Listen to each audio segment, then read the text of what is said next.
देखना इस बार मैं जीतूंगी।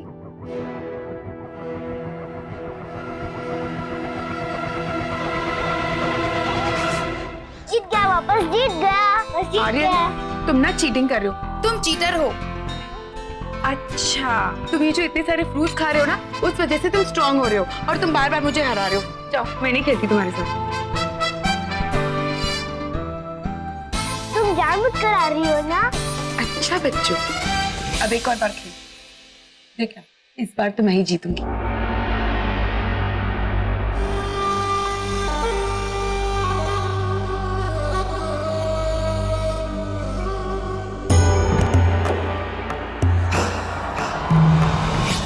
मैं जीत गया, वापस जीत गया।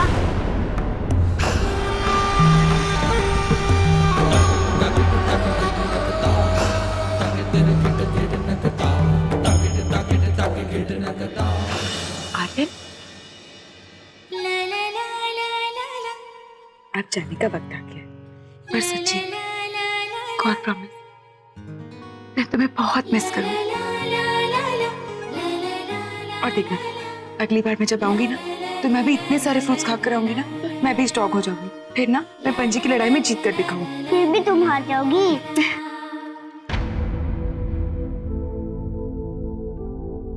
इसने नाश्ता पूरा कर लिया? जी, और अब इसे बुखार भी नहीं। बस। और वैसे भी हमारा आर्यन तो स्ट्रॉन्ग बॉय है ना? बाय, गेट वेल सून।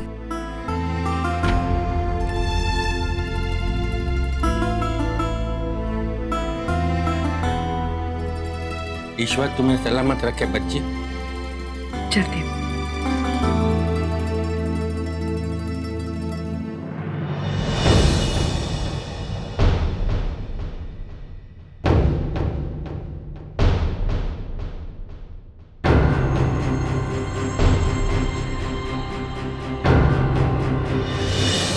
बहुत अच्छा किया है तुमने। बैठो बैठो, और खाओगे?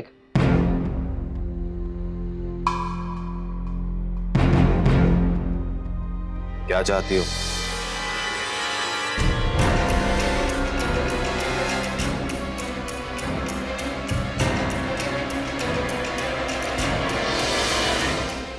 Excuse me. बच्चे को ठीक किया, नाश्ता पानी दवा सब हुआ। बदले में क्या चाहिए? बदले में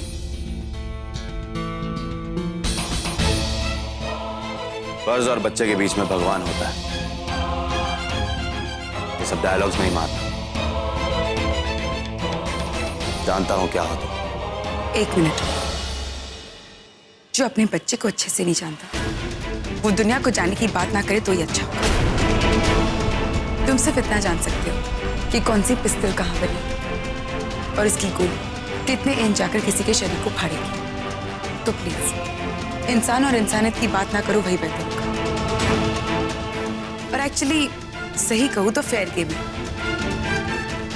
ना लोग तुम्हें जान सकते और ना तुम उन्हें जान सकते। आई डोंट नो, एक तरफ अपने बच्चे के लिए इतनी परवाह कि मुझे यहाँ किडनैप कर लेकर है, और दूसरी तरफ उसे दांव पर लगा रहे हो।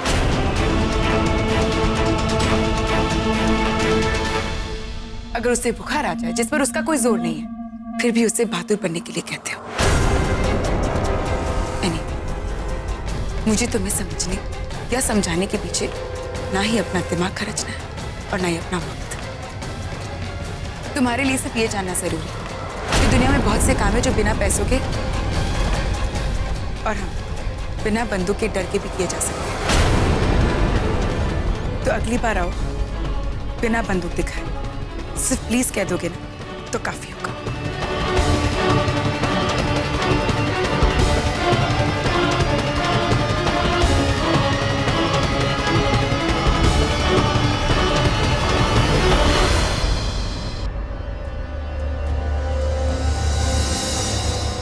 वो पट्टी वट्टी बांधनी है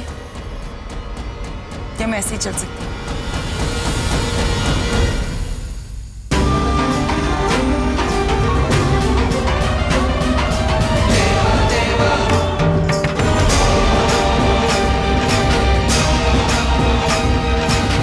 चलो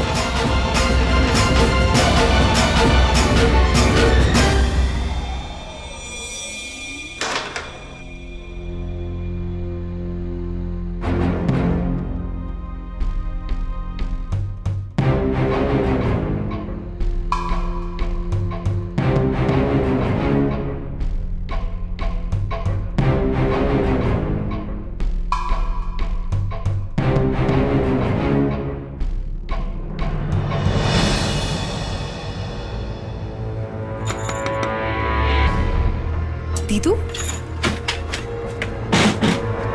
क्या हुआ? हुआ क्या दीदू?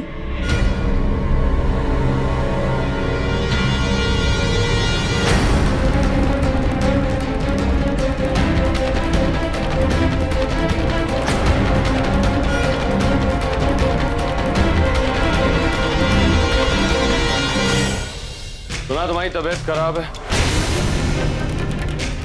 और यहाँ आया तो तुम्हारी दीदू ने बताया कि तुम घर पर नहीं। वैसे बहुत अच्छे दिल की हैं जो इन्होंने मुझे अंदर आने दिया। वो एक्चुअली चौल वाले ना बहुत भीड़ लगा रहे थे और ये तुमसे बात किए बगैर जाना नहीं चाहता था, तो इसीलिए इन्होंने मुझे यहाँ बुला लिया ताकि मैं तुमसे बात कर सकूं। कृष्णा, वैसे ये पर्सनल स्क्रीनिंग है, ये मूवी मैं किसी और को नहीं दिखा सकता। एक्सक्यूज मी, ये दीदू का भी घर है और तुम उन्हें बाहर जाने के लिए नहीं कह सकते। तो बाहर वो नहीं, बाहर तुम जाओगे। मधु आराम से, बाहर हूं मैं। दीदू समझदार है पर तुम पर नहीं गई।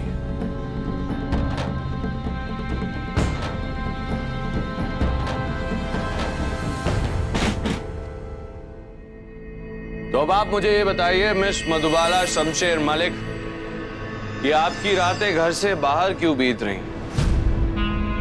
और वो भी घर वालों से झूठ बोलकर। और घर वालों से ही नहीं, शूटिंग पर भी झूठ बोला गया कि तबीयत ठीक नहीं।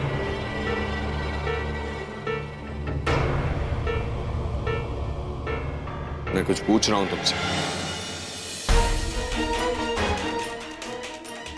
वैसे मेरे पास भी एक सवाल है, तुम्हें इससे क्या फर्क पड़ता है कि मैं सच बोल रही या झूठ? मैं सच पर आऊं या ना आऊं? इस सवाल का जवाब तुम दो, उसके बाद मैं तुम्हारे सवाल का जवाब देने की कोशिश करूं। कोशिश।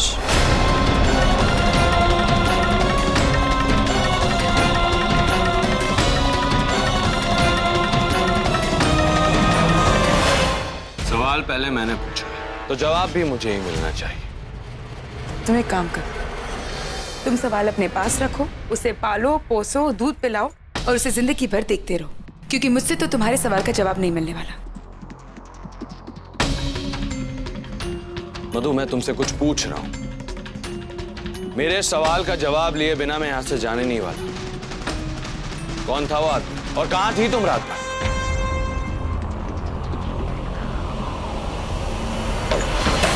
मैंने पूछा वो आदमी कौन था, कहां थी रात भर?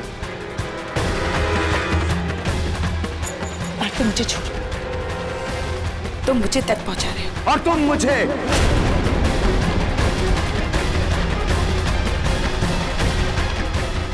दर्द पहुंचा रहा हूं। मैं हार गया।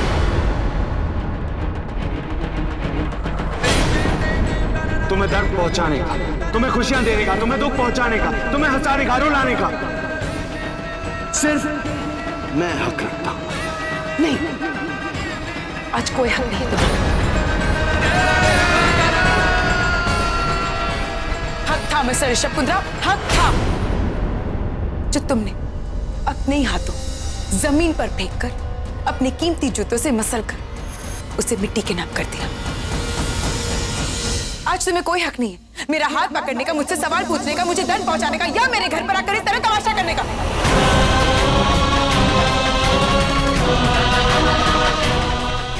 और वैसे तुमने मुझसे कहा था कि मैं तुम्हारी एक्स बीवी हूं।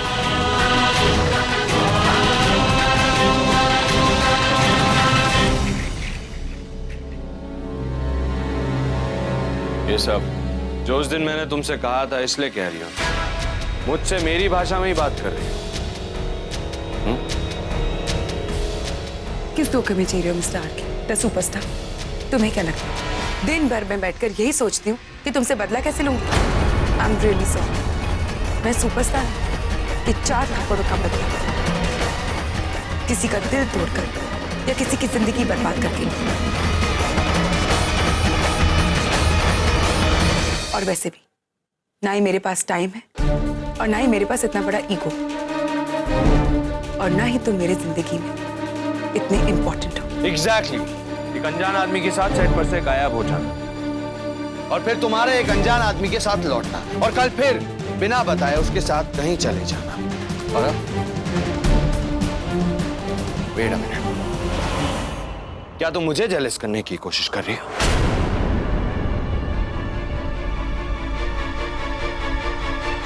एक मिनट।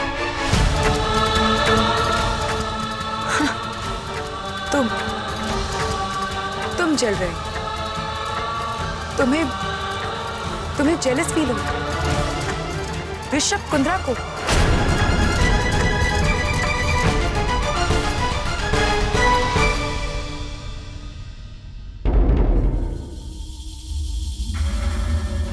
इसे दरवाजा कहते हैं। कुछ लोगों के लिए अंदर आने के लिए खुलता है और कुछ लोगों को बाहर निकालने का रास्ता दिखाते हैं।